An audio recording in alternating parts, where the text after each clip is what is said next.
All right.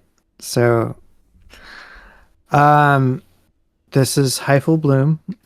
Um, this is off our album, Mycorrhizal Network, and it is probably our most elaborate collaboration, maybe, or most condensed, or I don't know what the term is. I mean, you There's can a lot see going on. there's at least 101 tracks going on here. So Yeah, 113 tracks total. it's a bit. Um, it's a bit much, but um, cool. We haven't touched this since I think the date modified was like December 30th or something of last year. I know that we had finished like mixing everything pretty much around New Year's at this time. So this is like it's been a year since we've even seen this project file. So Mm. with all that being said, let's dive into this absolute monstrosity.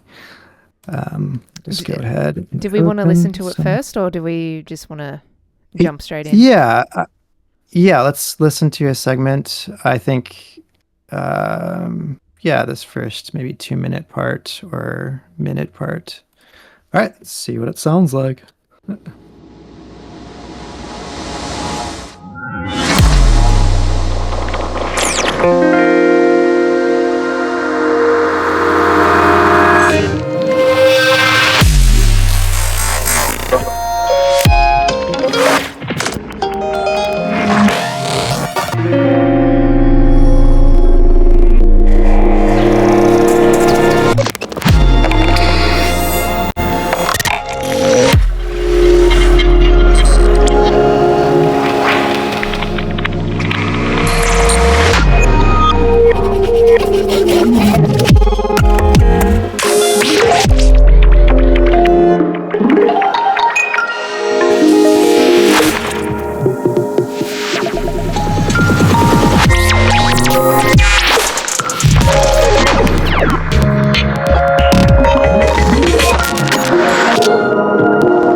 I think that's a good place to start. Okay, we're at B1. Oh, God damn it. Cool. I think for starters, like, uh, I this was sort of I mean, I do know like, that this started out as this was a track that I'd originally started, and then we started collaborating on it. Um, and it was like I know it was a free form experiment when I was writing it. Um, yeah. yeah, I mean, I think it all kind of started with this this stem right here, which sort of had kind of these kind of cascading elements that felt kind of like more of just like kind of like a sound design session. Mm. And from there, it was kind of like a process of just like kind of cutting it up and finding moments where I felt like I could um, kind of cut in, expand, and then add additional elements. And I think what I did initially was include some of these like kind of guitar layers in here, Mm. which I think are down in here. Yes. Um,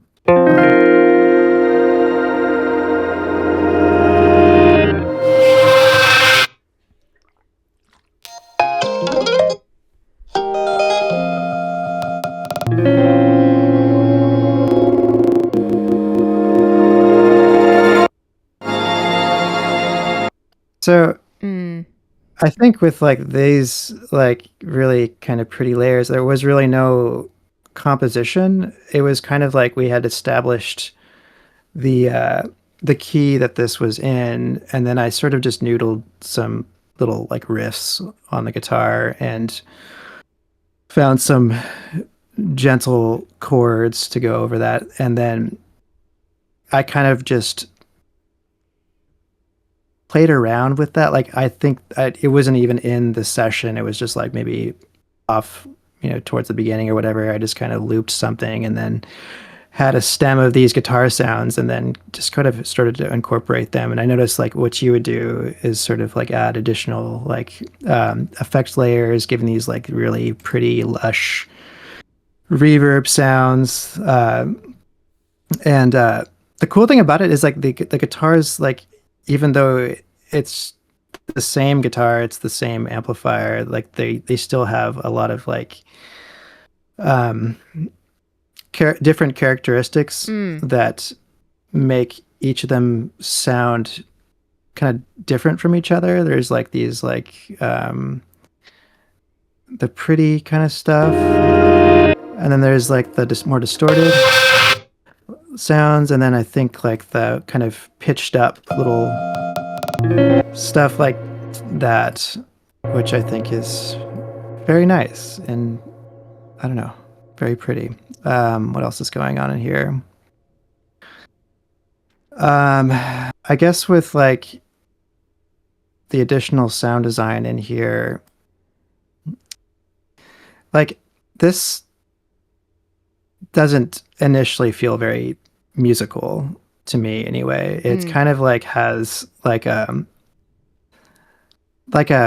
liminal space backrooms sort of energy where you are like going from one place to the next and you have kind of like this this like no logic dreamlike transition between spaces that is kind of feels kind of magical, and like it kind of just pulls you into different directions that are more like musical motifs than they are like as a composition. That's how what I think of it anyway. But yeah, I think that sounds pretty spot on.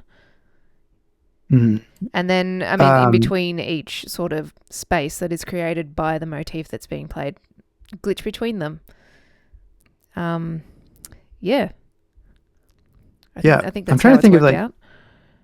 Yeah, it's interesting. It's it is disjointed in structure, but for whatever reason, the way it comes together, it still feels like it makes sense. And even though there are like new elements of sound design that are being introduced, there's still like the tail, the reverb, or something that is kind of like guiding you to the next segment.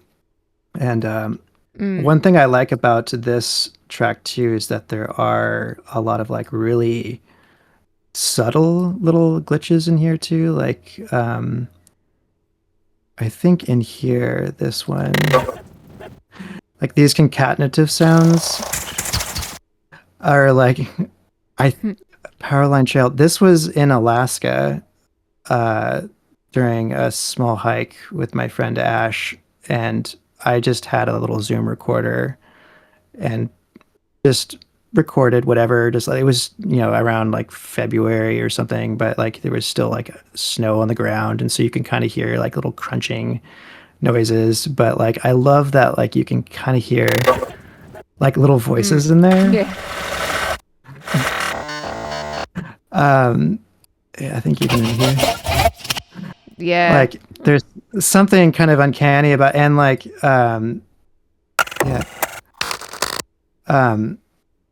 like you and I have talked before about adding kind of like these like very subtle encrypted elements of ourselves into these these glitch songs that are not necessarily immediately obvious, but it in context it means something special to us.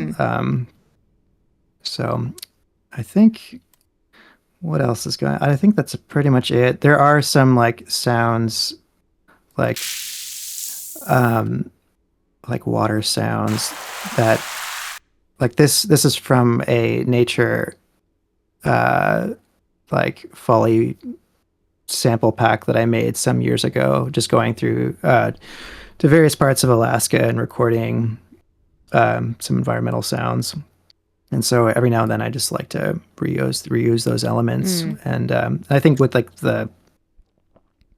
um, the overall theme of this album, it is very nature driven. You know, like uh, you know, fungus and mycelium.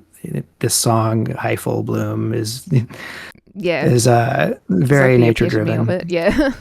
Yeah, so I mean, you got to use nature sounds. So, um, okay, cool. Do you have anything else you want to add to No, I this think that beginning that pretty much segment? covers it. Cool, cool. All right, go to B1.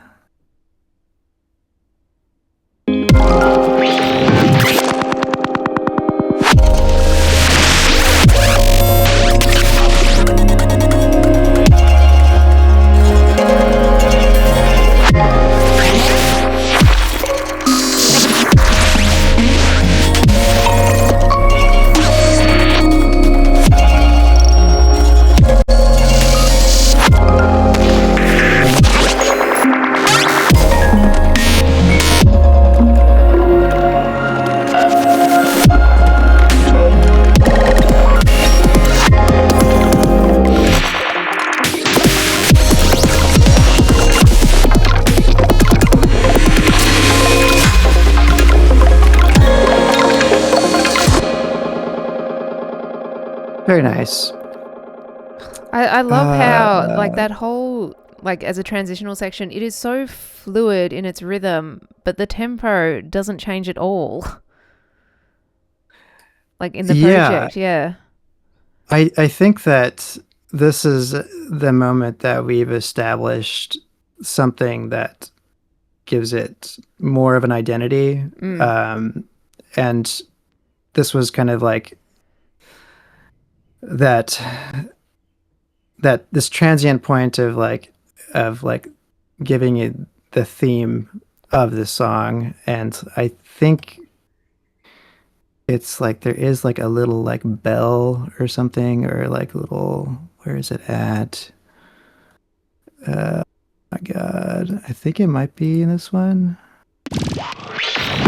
No, not that one. Where is it? Mhm. uh We love giant projects. Giant projects, yeah, huzzah. Oh, it might be in here. Yeah, so that little like mallet roll felt like that was, it was introducing some element of cohesion to Mm. this. Um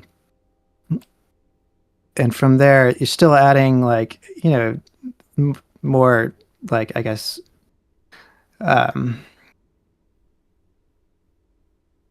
like melodic layers, and like these guitar sounds to kind of like become a, there's pretty prominent through the beginning and then in this section as well, which kind of keeps it like, or acts like the glue to this, I guess, Mm. to keep you in the same world. Yeah, and this part of the song as well is the first time that something has repeated as Yeah, well. Establishing identity through repetition. Because up until this yeah, point, it has been pretty much a free form exercise. I mean, it's not an exercise, it's an introduction. But yeah, by starting to repeat the elements, you establish the identity of the track, which we then build on top of. yeah. And there are like, you know, even more like additional percussive layers. You know, let me see here, or even adding like the sub layer in certain parts, which Oh by wow, what itself a sub! sounds so weird.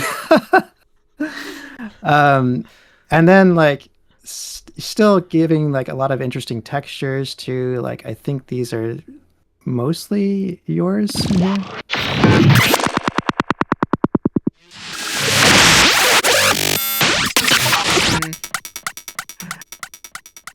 Yeah, I some concatenative stuff, little clicks and doodads.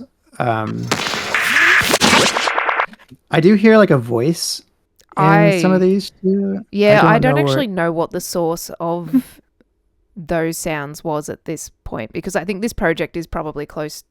The original project where these samples came from is probably close to 4 years old now. Um, Holy shit. so I don't actually know know what the process was Sure. getting those Yeah, sounds. I mean, Um, it's that's just the nature of this type of music, mm, like even the resampling process is like, we there are like iterative sound design resamples in this project of just like, putting the same thing through the ringer, and then not necessarily knowing exactly the or remembering the process of which we did it, especially mm, after like a year of not even touching this project. But um, there is, no, that's a bit later, I think. So I think this is like, it says AI patch guitar, and I think this is a guitar ran through um, uh, Rave or double N tilde. I trained an AI model on a bunch of my old music, and you know, I am, as far as like computer science goes and machine learning, I'm not super well versed by any means, but it was fun to at least bake something that produced sound. And yeah. I think the end result is noisy, but I think the cool thing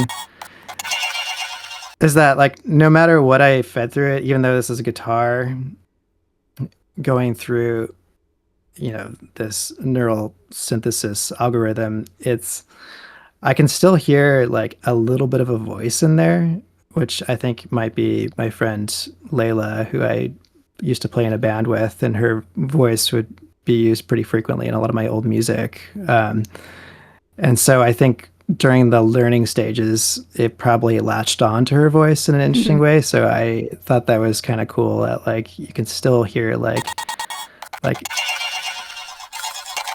I don't know. I mean, this has definitely been heavily processed, but like you can still hear, elements of, a voice in there, which is interesting to me. But anyway, did you have anything to add No, about this part? no. Okay. I think what else is in here? Just,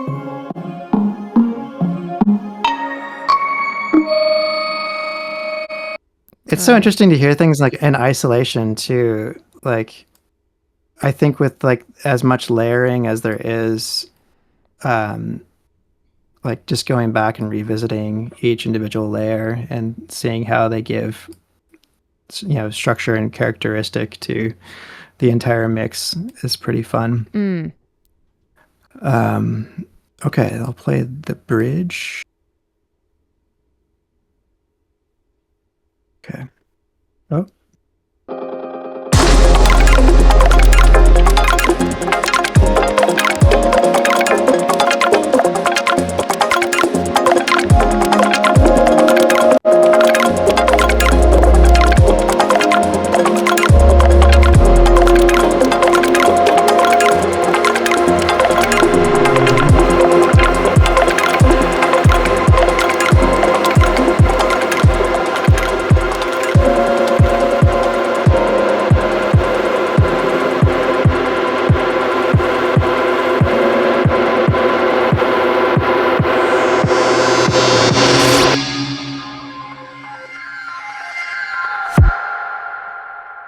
cool. Um, not nothing too crazy going on. I Mm. think this was actually originally like a more dancey section, if I Yeah. remember correctly. It was like we had like a more of like a four on the floor rhythm, and we we shopped it for a while, but it just was not feeling right for Yeah. whatever reason. And then I think we decided on this being like a point in which there'd be some room to breathe. At least that's my take on it. Yeah. Or I don't. I Um, think I'm not sure if I was the one who took out that section, but I think it got to a point where there is so much going on in the track that it just didn't need an extra section doing mhm. something different. Um, it sort of it felt a little bit out of context with the track as well, I thought. But it makes a great bridge. Yeah, yeah. No, this was fantastic. I'm glad that we went this route. And like, there's really nothing too crazy going on. We have, these like pads that are in here.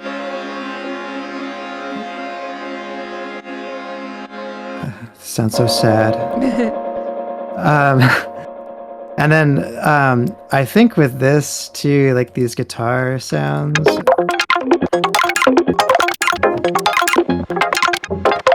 like there's elements there that I could see like why we were feeling initially like, okay, this could be like, you know, yeah, more groovy. But I don't know. It was kind of cool to like have this um, transition in the way that it did. And I think even this guitar track was just like several layers and then just sped up, I believe. I don't know. But also, I never asked you about this, but this says chair squeak. And is it really just your chair squeaking? I Like, I don't know at this point. Let's listen to it. so okay, let's see here.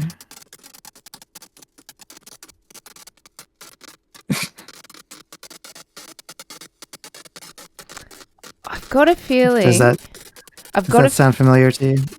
because I've never recorded a chair squeak before, but I reckon it's probably a sample I've taken out of some sort of sample pack competition pack. And Could be. I mean, honestly, like if the audio is gonna work in a track, I don't care where it comes from.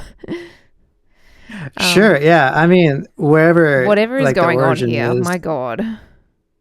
yeah. I mean, looking at this too, like just the overall process, which is was something I feel like when we get it when it becomes apparent that there's like some heavily processed sounds, we should definitely look through these chains because I forget that sometimes they can be Oh a little yeah, weird. Like this is some because it's what side chain to the granular. guitar pattern Yeah, so it's kind of with a gate on it. cutting it out. Oh, Yeah, I don't know.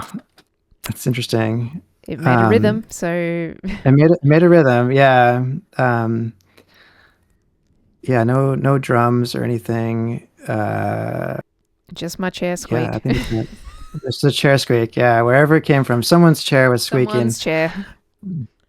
Okay. Let's play the next part.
It's really lovely. Wow. Oh, the Yeah, I bass think in that that is turned out great. nice. The bass is fantastic. Yeah. Yeah, just a little Reese bass with, a good, Just a bit of nice processing. chain. Yeah, just a little bit. Yeah, really lovely. I think there is, I think with most of these songs that we've worked on, and I might have mentioned before that like it there is like a very they feel sad, but like there is kind of like a underlying layer of like, hopeful optimism and like something like really pretty and beautiful. And um I think that there are moments like this that definitely reflect on those themes. Mm. Um and I mean, nothing crazy going on, just another section that gave this song room to breathe. um I think that your edition, especially with like the dulcimer, was really great. Like, Mm.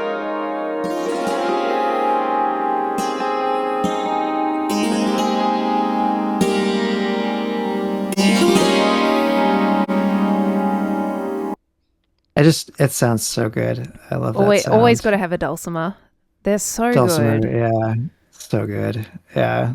And just like little things in here, the arps and like, I don't know, simple, but it does the trick. Mm. Um, and then of course, like taking the same like dulcimer sound and, layering itself with itself Yep. in, with additional processing. And let me see.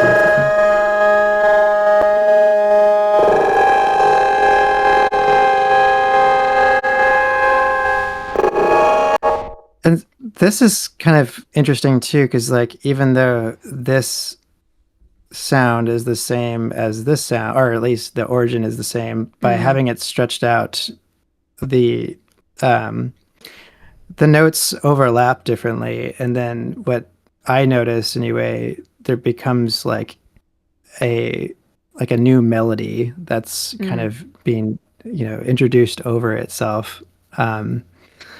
And that's kind of like just something that comes out of luck, and just getting lucky with a really interesting melody. um I think this is the yeah, same origin as the Mm. dulcimer, just with extra processing. Let's see here, what is this? Okay,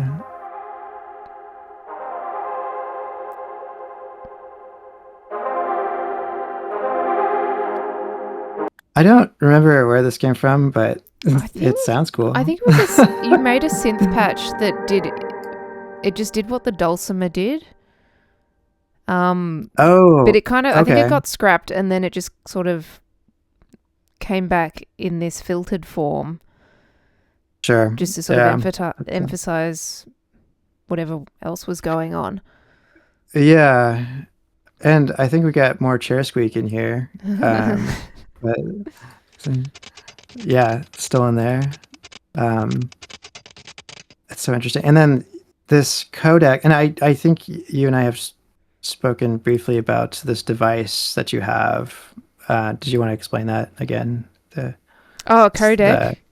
the codec. Yeah. Yeah, Codec is great. Everyone should go get it. It mimics sort of the breakup of like if you're in a Zoom call or something like a bad connection. And it mimics like certain types of bad connection. It's really great. Like it's If I can't recommend it highly enough. Like it just does good degrading stuff. Yeah, I mean, the cool thing about it too is that it sounds like you might have used it with the Reese bass in here. Let me see here Let's what it listen to sounds it. like.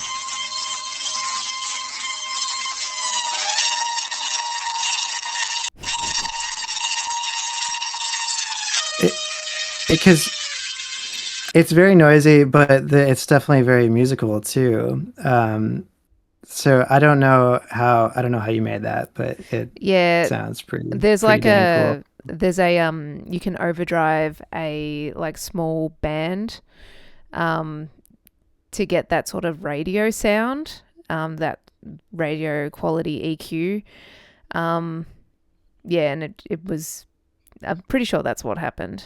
I've got a feeling the plugins changed slightly now and you can't do that kind of distortion with it anymore, but I think that's what it was. Just a narrow band distorted. Yeah, I mean, I don't. Do you have that device on you, like, or nearby? I don't even know what it looks like. Oh, no, it's like a VST. Oh, it's a VST. No, Oh, okay, I think you're gotcha. thinking of the Micro Granny. Maybe, yeah. I for whatever reason thought it was like an actual piece of hardware, but No, it's just a um, VST. I do love a good VST. Good free Um, VST. free VSTs, Yeah. yeah. I'm all for it. Give me the free stuff. Okay. Did you want to say anything else No, or? all Okay, good. cool. I'll just play the next segment.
Cool. Wow.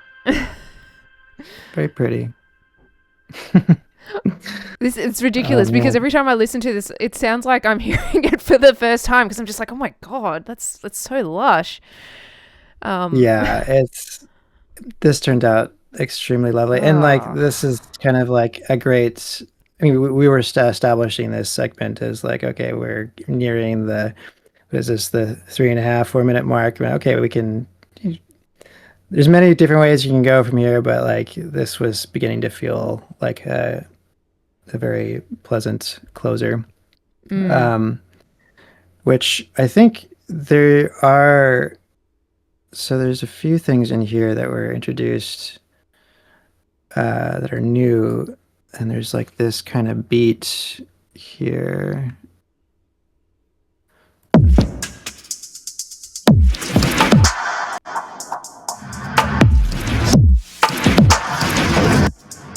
Like, I think this is one of yours. mm-hmm. I don't know where this came from, but Uh, it sounds fucking awesome. yeah, that's just the drums ripped out of one of my other tracks.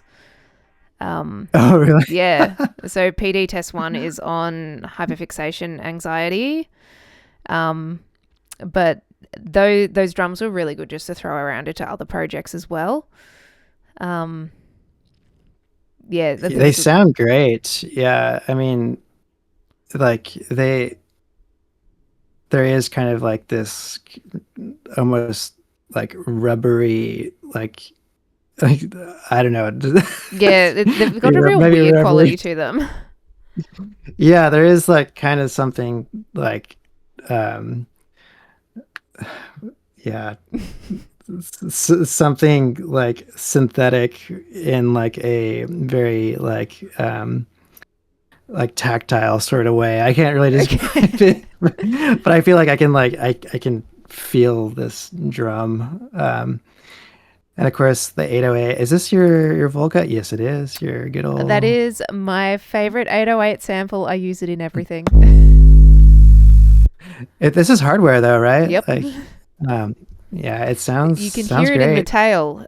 Because it's distorted, you can hear the like the hum of, I think it might be um the mixer. Ooh, It tends to be quite noisy and can be annoying if you're using a lot of OTT or something because it really brings it out. But it also it yeah, it adds character. It sounds great. Yeah, there's a lot of like I like 808s that have some like character that's baked into it already, Mm, and that kind of gives you like this option of like, okay, like I it's either usable or it isn't. But in this case, like I think most of our tracks have your Volca used at some point, yeah. and it sounds fantastic. There's like a layer of noise there that doesn't feel like, too intrusive or obvious. Mm. It's just kind of like a nice glaze over the 808 sound. Like my donut with a um glaze of noise. yes. um so in here, this segment, this is like kind of the music or melodic stuff. I don't know, this is also Ooh, this is mostly all yours, sampled. right? Yeah, this is sampled from Yeah, a. so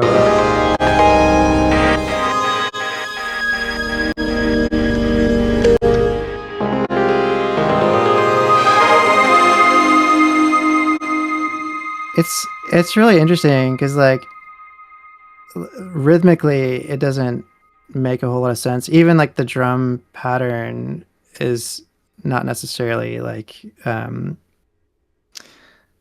it doesn't feel very like obvious.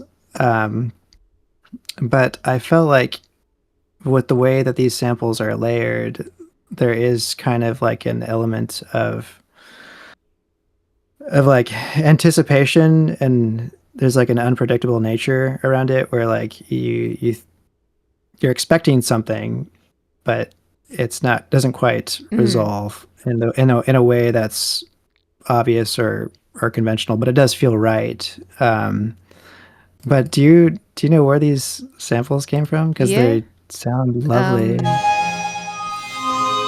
are they just heavily stretched out? Okay, they're really stretched out single notes from a track called Elegy by Secret Garden. Um, Yeah. yeah, I'm a big fan of Secret Garden. Because I think we've also used, or I've also used vocal snippets from the track Green Waves, which is down a little bit further. Uh, oh, and here, Yeah. yes. Right.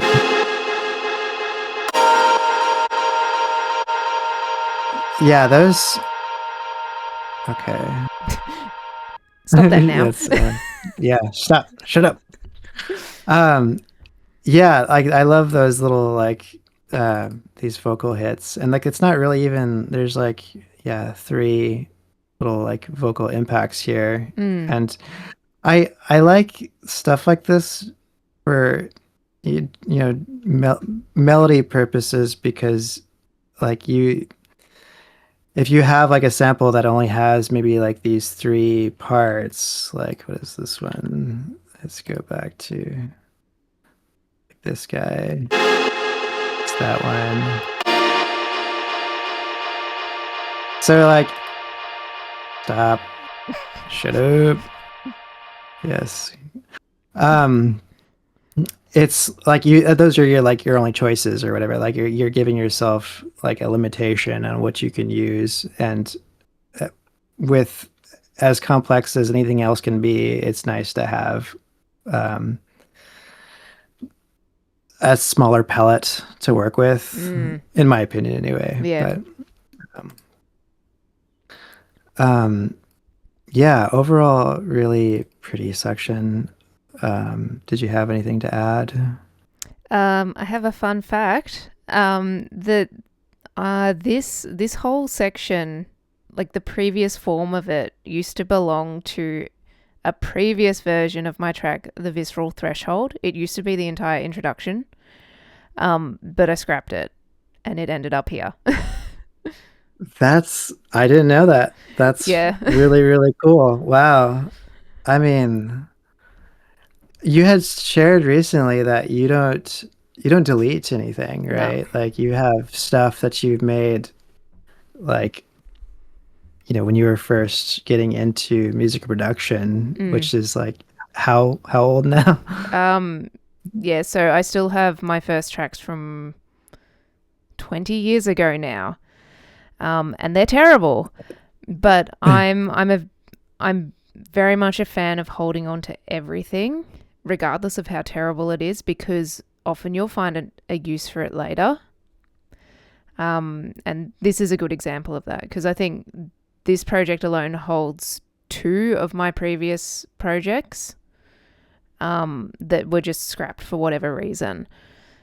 But they found their home here very successfully. So, yeah, big proponent of It's, holding on to everything. yeah, I've definitely been really inspired by that.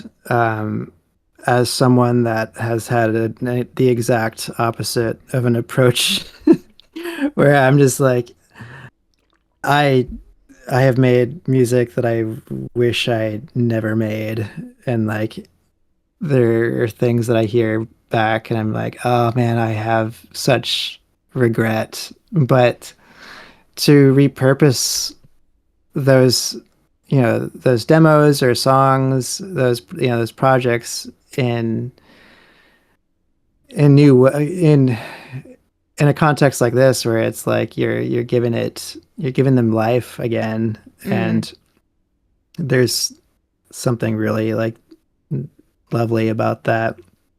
um and it goes back to having elements of yourself that is kind of buried in these newer pieces of music that are not apparent, but it is special to you. And mm. so it's really, really cool. Yeah, which is Um, it's one of those reasons why those Secret Garden samples make an appearance. Um, Secret Garden were one of like my first music loves, and it was kind of like a tribute to their music, even though it sounds nothing like them. But the fact that their stuff is sort of like such small portions of it is embedded in this is, just something. It's like how we were talking about embedding something of ourselves in our music earlier on, like those vocal sounds and whatever. It's kind of the same principle. yeah. Yeah, I feel like with as much um like layering and like textural qualities and like kind of disjointedness that goes into hyperglitch, is it kind of gives you a lot of like uh I guess like options to kind of piece those things in there, and to do so in like very, I don't know, very interesting ways, Mm. and like especially if like you are like out of ideas, or if you're just like I don't know, just looking for something extra, and like even this last segment, which I'll play in a second, it was taken from another project, completely different project, but I'll go ahead and play it. Sounds like this. Mm.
Very nice. Mm. Um, yeah, I think that so this segment here, as I mentioned, was taken from a different like project, I guess. Um, I think that I guess it was conceived from a prompt by this Instagram channel called Creative Code Art, and they do a kind of like a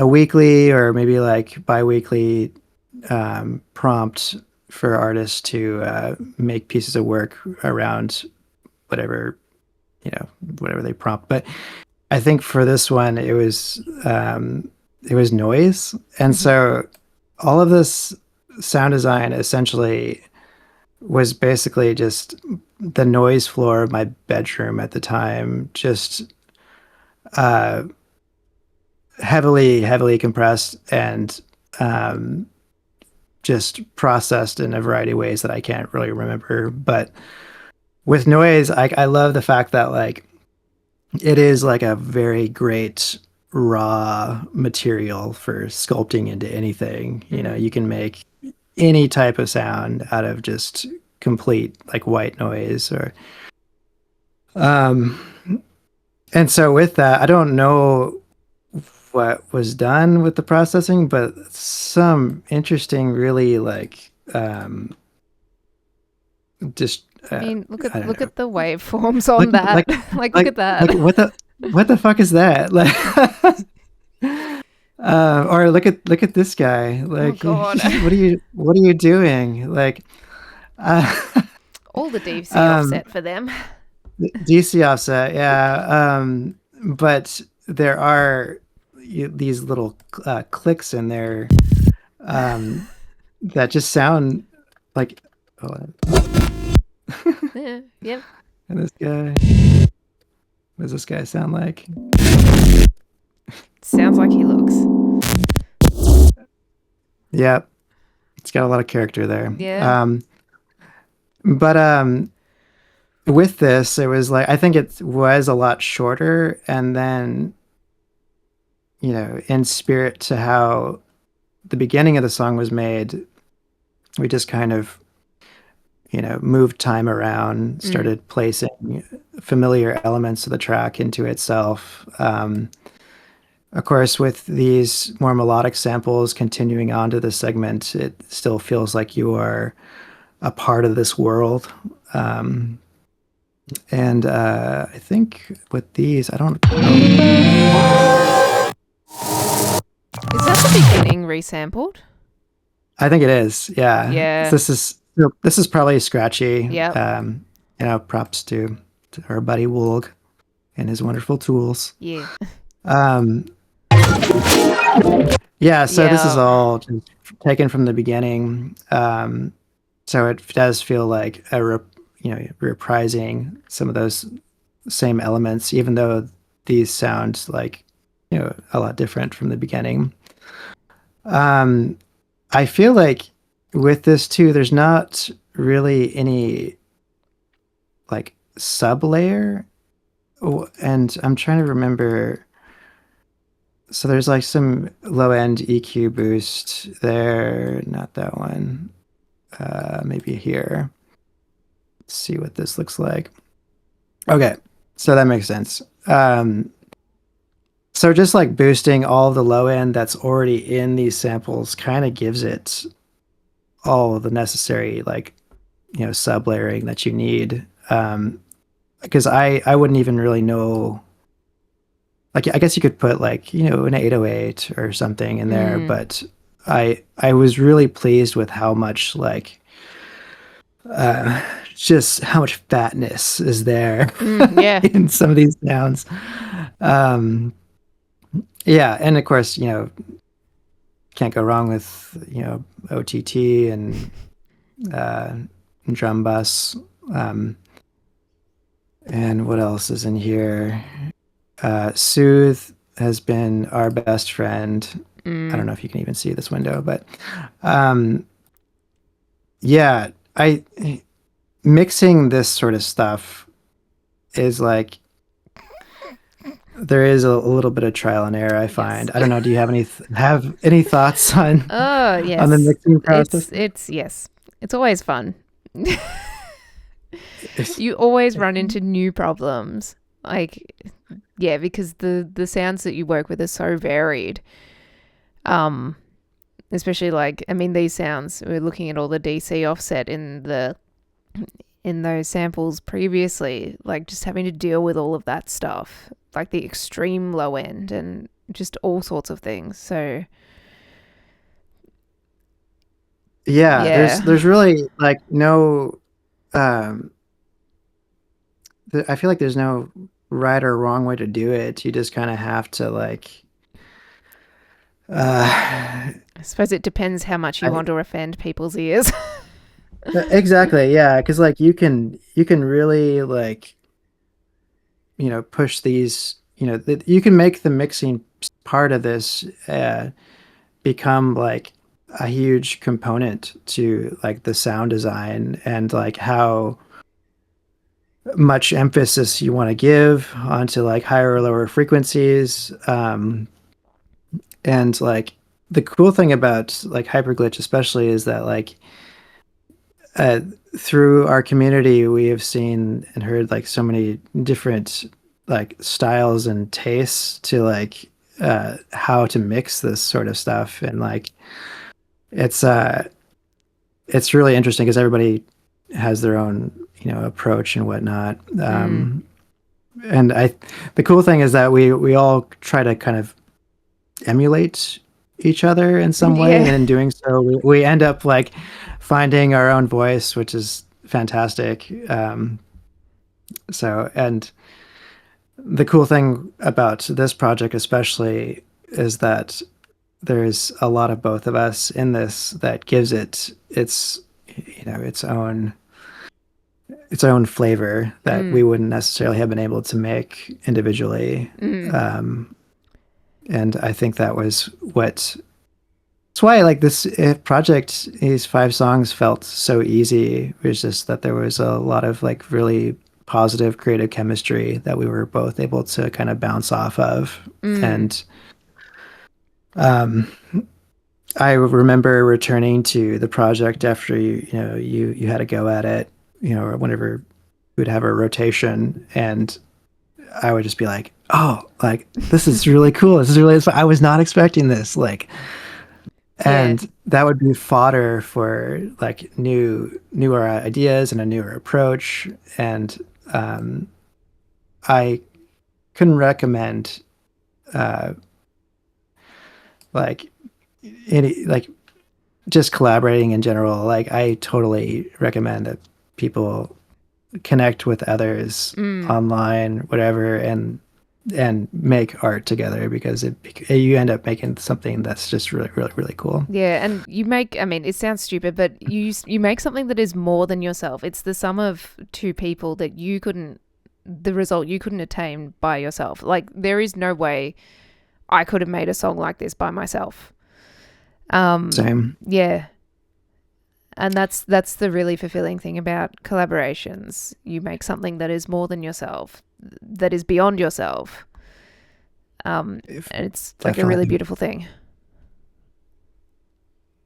Yeah, and this song just turned out so lovely, and it's really nice to have revisited it after some time. And I think the very end here is just I don't. So that sounds like the bridge Yeah. of the song just kind of stretched out. And then there's this guy. We love our Oh, resonator with the Berlin preset. yes, Always. can't go wrong.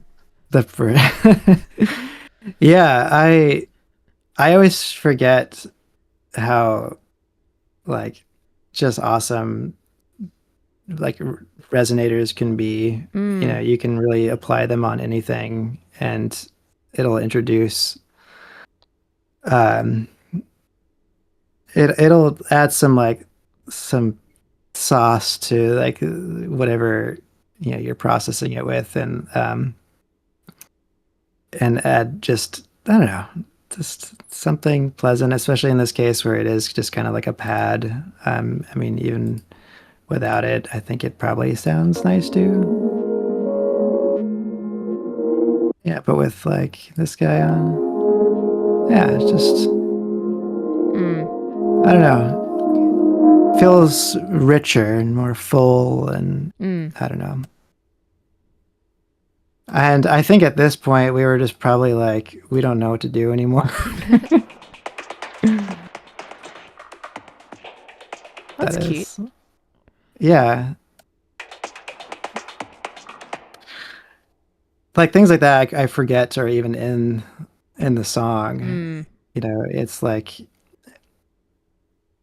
I think especially with like um intros or outros, like there are moments in which you can kind of like have more of like those subtle freeform elements of being like, okay, like I'm gonna add something uh percussive but not be like too committed to it. Or maybe you add some sounds of like birds or something, which I just did in a recent or a remix of our one of our songs, just like something extremely subtle. um I don't know, like whenever you have like it may not fit anywhere else, I guess, and so you're just like, oh, I'll just put it there. Yeah. Nice little way to close this piece of music. um but yeah, overall sounds great. I don't know if you have anything to add about this last section I just want to here. point out in this last section, have a look at all those time signature changes. Look at that mess. Look at this. Yeah, there are, yeah, automation lines. Uh yeah, it gets a little loud sometimes, but I think with this too, like there are, yeah, some tempo changes as well. Up to the last segment here. But yeah, I think what these are though, like, It's to keep everything sort of sitting on the grid. yes, exactly. I Yeah. mean, that's how I use them, and I've got a feeling I was the one who probably did that, just to sort of I keep this track looks of where like the your work hits here. were. Yeah, I That is mean, me trying to stay sane. yeah, well, like the cool thing about this too is like we'd often like leave like notes to each other on top or to ourselves, like, and the one important thing I noticed for keeping us sane was like just having some placeholders, some notes, like any sort of way. I wish there was something better than just like these little flags. Sometimes I'll use like whole like clips, um but it'd be kind of cool if like there were like flags, and if you like scroll over top of them, they would like you know maybe produce like a larger box of text or something. Would be really I awesome. actually believe that if you open the little help box, you might Yeah. be able to, if you right click on a marker, you might be able to add a note to the marker. Oh, what? Edit? Oh, you can. Oh my God. Hello. Yeah, I didn't know that. Well, that's cool. And if I scroll over, did I do the right Yeah, one? it's the other one to the right. This one. Oh. Yeah, it says hello. Uh, okay. Well, that's cool. I learned something today. Yeah. Fantastic. I appreciate that. Like I know that feature exists, but I don't ever use it because I never I have the guess help. I have never have the help little Yeah, box who needs open. this box, right? Oh, Yeah. me all the time. But like, I never have it open to think of like looking for notes, because usually I just write these long names on the markers just to remind me what I'm doing in those areas. Yeah, like I think I opened up a project one time and it was just like it just said like subs are bad, bad, bad. I was It's like, like, damn. yeah, you open up the project and I've written something like, "This is freaking shit." Like, Yeah. this is shit. Make it do something. Make it good. Make it better. Yeah. But that being said, yeah, I think that we had um, like we use those note-taking tools in a way that was beneficial for both of us and Mm. um because it's easy to get lost in all of this, Oh, but yeah, these projects are huge. very big. Yeah, very large. Grand. Um, but like everything after this though too, like there's nothing really too crazy. Like these group buses. I'm gonna get rid of help. No need, don't need you. Like just some EQing and transient shaping, whatnot. Maybe some saturation or some extra coloring, but really there's not a whole lot. And of course, like side chaining is always really important. Mm. Um, but like these glitch channels, GT, drum bus, and maybe through soothe or like an additional compressor. Um, but nothing too crazy as far as like bus channel effects go. Mm. Nothing that I see anyway. Um, yeah, nothing too wild. Even the master channel, what's in here? Just a utility. Oh yeah, just DC offset, and then mostly just monitoring stuff. Um, Mm. I think like mini meters is great. Tonal balance control is absolutely fantastic. Mm. Yeah. Yeah, this has been kind of a game changer. Yeah. I think Like you got me onto that one, and I think I've used it on like every project since. yeah, It's great. it's a great way to like. I mean, I think you and I both are very much like visual mixing people. Mm. I- Yeah. um, and so having these tools is so handy, especially with like you and I both work almost exclusively with headphones, Mm. and so a lot can be lost in that. And I even have like um, the sound ID, which is it creates an EQ curve based on what your um, based on the specs of your headphones. And even then, it's like, does that make a huge difference? Probably not. But like having like mini meters or tonal balance control, some sort of references, like visual references, Mm. uh, like very very handy. And definitely like a testament to how far we've come with music tools and music technology. Mm. Yeah. Um, but yeah, nothing too crazy. I think we even bounced it, I guess, at zero. 32-bit, it doesn't, clipping, whatever. Mm. Yeah. Um, yeah, Yep. Um, and this was mastered at Haywire Studios in Portland, Oregon, here where I live, by my friend Rob Bartleson. He's great. He's kind of old school, like Pro Tools kind of guy, mostly like background in like rock and like 90s alternative, which I think like if that's where his like his headset or his his ear palettes are at, it's I think maybe adds something of those elements to this music, but But he does press to tape, which is kind of nice too. There's just like a nice subtle tape compression. Mm. You know, obviously not represented in this project file, but you know, online and whatnot. But um, yeah, overall, fantastic. It was really like just lovely to go into this deep dive. Mm. Um, and yeah, do you have anything you want to add, I don't Allison? think so. I just the working on the whole project was really fun. It was always exciting opening it up and seeing, what new thing was added, and how you could how I could play around with it and stuff like that. It was it was a really enjoyable experience, I think. 10 out of 10 would recommend.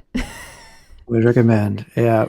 And yeah, I guess like we can share that uh we have a small community of similar artists that are working on remixing these songs, Mm. which is really exciting.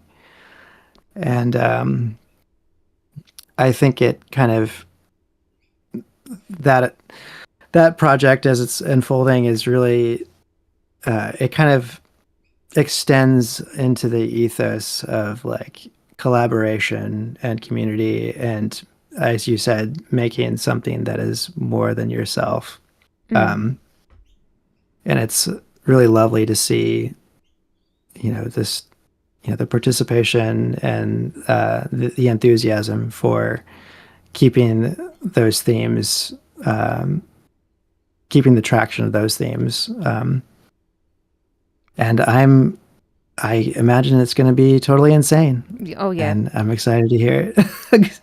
It's every time I go into the channel, like the server, into the feedback channel, and people are posting their songs. It just, it's like absolutely crazy how talented people are. Oh, it's And then unreal. Yeah. and I'm sitting there thinking, oh my god, is mine good enough? Like, is my remix Oh, good enough? yeah. But yeah, everyone is so wildly talented. It's amazing. It's so cool. Yeah. I mean, within, you know, our server and like, glitch.cool and Woolg and all those guys, just like it is like absolutely unreal Mm. what they can all do. And it yeah, I've told many people this, but like when I started getting involved with the glitch community, I just felt like, you know, that this was something I've been looking for a long time. And yeah, I just love how welcoming and supportive everyone is, and Mm. it's very inclusive and like people of all backgrounds just like getting together to make some insane art Mm. um, and to like kind of break the rules or just a little bit like this. To me, there's something very punk rock about hyperglitch. Like it Oh just yeah. feels like you're giving the middle finger to like you know Music theory on the whole. yeah. Yeah, and it's there's like I feel like anybody can do this sort of music. You just maybe like you know experimenting Mm. and being patient, I think, is another thing. Like Mm. there is a lot of like labor that goes into it, but like I feel like hyperglitch is punk rock. It is definitely I think you and I talked about like a very human answer to like AI culture that Mm. we're all experiencing now, where like art has been kind of like degraded so much in this like corporate capitalist world that like it feels so like just kind of demeaning and like uh and just fucking rude. Like just generative like art is, I don't know. Like, there's just no way that a machine would be able to make something like this, Mm. which is so, like, so awesome, so cool. Yeah, I mean, I feel any attempt would not have that same flow to it. I don't even know how to describe this, but there's like an innate flow to even the sections of this music that are without rhythm. I don't think a machine could generate that properly. Um, For sure. Yeah, I mean, you could probably, I mean, you can get some really interesting like uh like AI sounds.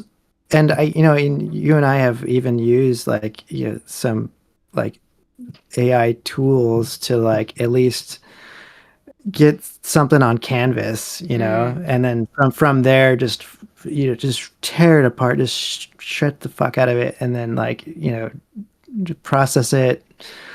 Um, but like to me, this doesn't like seem at all like algorithmic. no. It feels very, very intentional, and Mm, like um any sort of like you know AI replication of it's going to be missing uh something, at least. mm, And yeah, I don't know. I think we're in a weird time for yeah. technology, but Just keep being human, and keep being it human. we'll be fine. Hopefully. Fingers crossed. Yeah. Yeah. Well, this was fantastic. Yeah. I am glad we did this. And yeah, much love to you and to As to you, everybody as to out everyone. there in the world. All right. Cool, cool.